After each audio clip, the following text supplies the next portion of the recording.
کوئل کا تحفہ۔ ترکی کے ایک گاؤں میں دو غریب موچی رہتے تھے۔ وہ دونوں گزر بسر کے لیے بہت محنت سے کام کرتے۔ ان کے پاس تھوڑی سی زمین بھی تھی جس کی پیداوار ان کے لیے کافی ہو جاتی۔ اتفاق سے ایک نیا موچی گاؤں میں آ گیا۔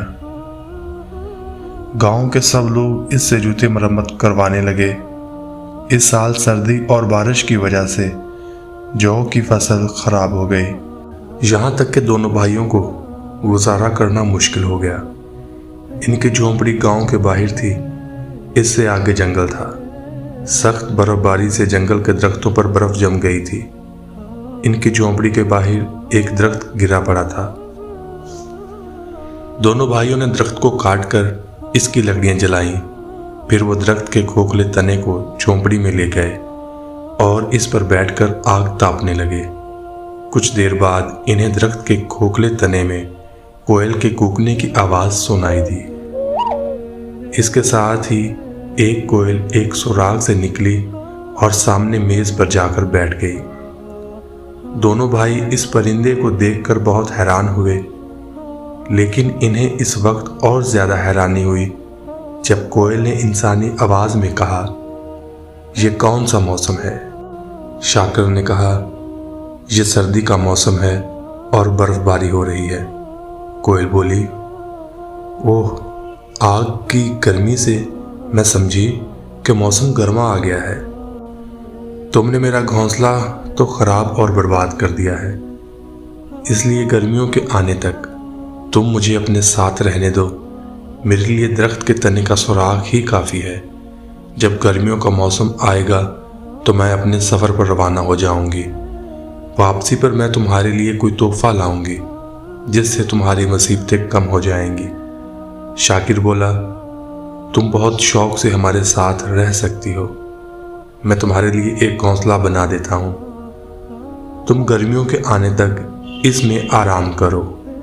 تمہیں بھوک لگ رہی ہوگی، اس لیے میں تمہیں اپنے حصے کی آدھی روٹی دے رہا ہوں۔ کوئل نے روٹی کھائی اور پانی پیا، پھر وہ شاکر کے بنائے ہوئے گھونسلے میں جا کر سو گئی۔ ایک دن صبح سویرے کوئل کی آواز سے وہ بیدار ہو گئے۔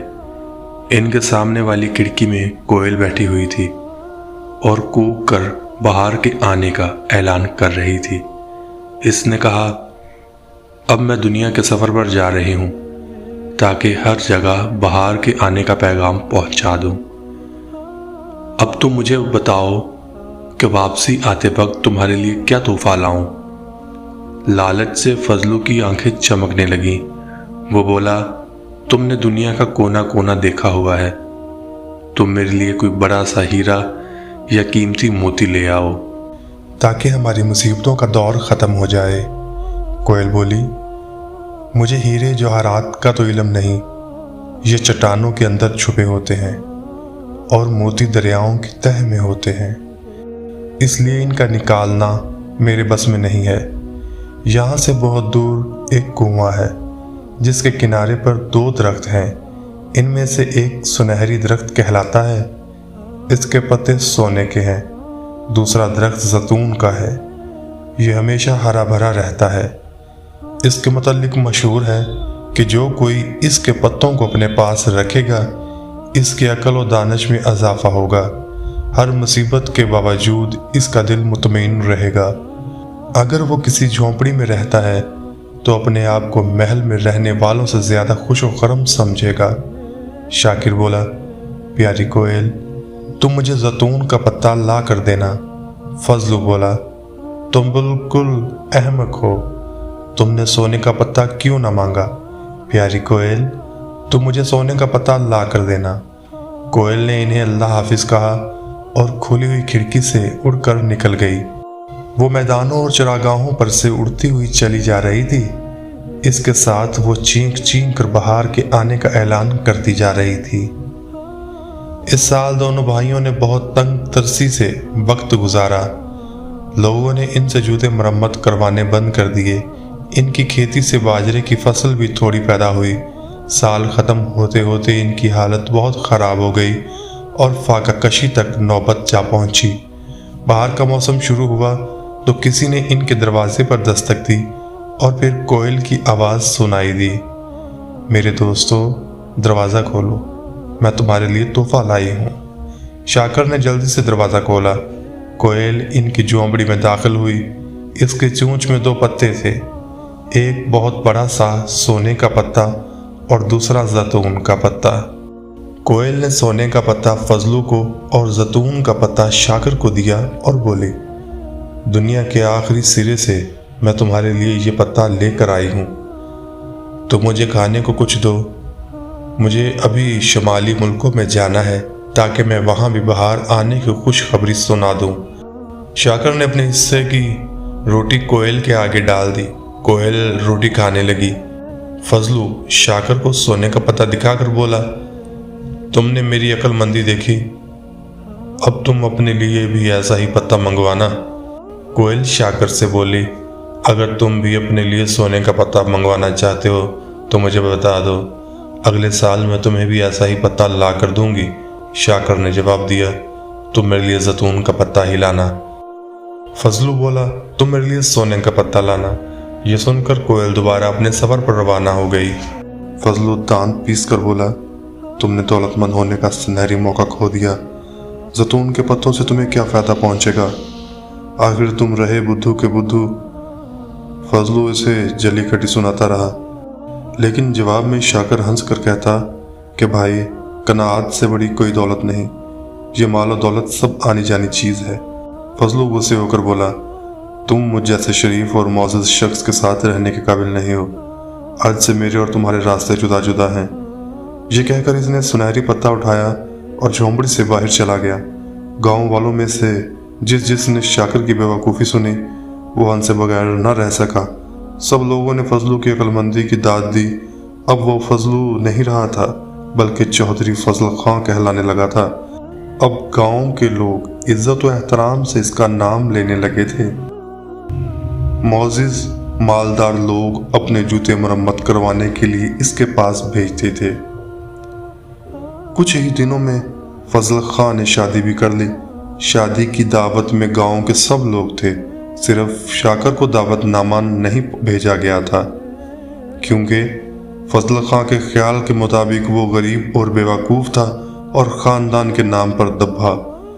اب فضل خان امیرانہ شان و شوکت سے زندگی بسر کر رہا تھا، لیکن عجب بات تھی کہ وہ اور اس کی بیوی ہمیشہ ناخوش اور پریشان ہی رہے۔ اخراجات کو پورا کرنے کے لیے فضل خان سونے کے پتے کو توڑ توڑ کر فروخت کرتا رہا۔ آخر ایک دن پتے کا آخری ٹکڑا بھی بک گیا۔ اب فضل خان پہلے کی طرح مفلس ہو چکا تھا۔ جب موسم بہار شروع ہوا تو کوئل پھر آئی۔ فضل خان اور اس کی بیوی نے کوئل کی بہت خاطر مدارت کی۔ وہ اس کے لیے بہت سی چیزیں لے کر آئے، لیکن کوئل نے ان کی طرف کوئی توجہ نہ کی۔ وہ بولی، میں غریب شاکر کے گھر کی روکھی سوکھی روٹی کھانا پسند کروں گی۔ اس طرح نہ جانے کتنے ہی سال گزر گئے۔ فضل خان سونے کے پتے لیتا رہا اور شاکر زیتون کے پتوں پر شکر ادا کرتا رہا۔ ایک دن اس ملک کا بادشاہ شکار کھیلتا ہوا ادھر آ نکلا۔ وہ بہت فکر مند اور پریشان رہتا تھا۔ اس کا بیٹا شہزادہ نور الدین نافرمانی کرتا تھا۔ وزیر اس کے خلاف سازشیں کرتے رہتے تھے۔ شمالی علاقے میں بغاوت ہو گئی تھی، ملک میں افراتفری پھیل گئی تھی۔ ان باتوں نے بادشاہ کا چین سکون غارت کر دیا تھا۔ اچانک بادشاہ کی نظر شاکر پر پڑی۔ وہ پھٹے پرانے کپڑے پہنے ہوئے تھا۔ اس کے چہرے سے لگتا تھا کہ وہ کئی وقت کا بھوکا ہے، لیکن پھر بھی وہ بے حد مطمئن اور خوش نظر آتا تھا۔ بادشاہ کو یہ دیکھ کر بہت حیرانی ہوئی۔ شاکر نے بتایا، علی جا، قناعت سب سے بڑی نعمت ہے۔ جسے قناعت کی دولت میسر ہے، اسے نہ کوئی پریشانی ہے نہ کوئی غم ہے۔ بادشاہ کو شاکر کی بات پسند آئی۔ وہ بہت دیر تک شاکر کے پاس رہا۔ اس وقت اس کے ذہن سے سب پریشانی جاتی رہی۔ شاکر کے پاس بادشاہ کے آنے اور پھر اس کی پریشانی دور ہونے کی بات بہت جلد ہر جگہ پھیل گئی۔ لوگ اس کے پاس اپنی پریشانیاں لے کر آتے اور شاکر ان کی فکر اور پریشانیوں کا حل بتا دیتا اور پھر وہ خوش خوش اپنے گھر واپس چلے جاتے۔ امیر لوگ اسے انعام دیتے اور غریب لوگ ڈھیر ساری دعائیں دیتے۔ اب شاکر بھی اچھی اور خوشحال زندگی بسر کرنے لگا تھا۔